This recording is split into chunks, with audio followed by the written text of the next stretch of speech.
మన జీవితాలలో మనం ఉండే పొజిషన్ని బట్టి మనం పొందుకునే వాల్యూ డిసైడ్ అయి ఉంటుంది. నువ్వు ఎవరి మధ్యలో ఉన్నావు అనే దాన్ని బట్టి నీకు గౌరవం ఇవ్వాలా వద్దా అనేది డిసైడ్ అవుతుంది.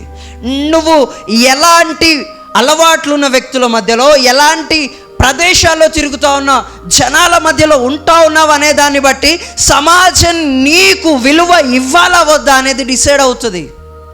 పనికి మాలిన ఎదవలందరితో తిరిగి వాడు తాగుతూ తిరుగుతాడు, but he is my friend, నాకేంటి, వాడు తాగని అది వాడి పర్సనల్, వాడు గంజాయి కొట్టని దట్ ఈజ్ వాడి పర్సనల్, వాడు ఏమైనా చేయని అది వాడి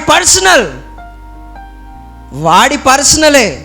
కానీ వాడు చేయబట్టి ఒకరోజు నీ విలువ పోబోతా ఉంది. నువ్వు ఉండే సర్కిల్ని బట్టి, నువ్వు మాట్లాడే మాటల్ని బట్టి, నువ్వు ఉన్న నీ రిలేటివ్స్ని బట్టి నీ నీ నీ కుటుంబం.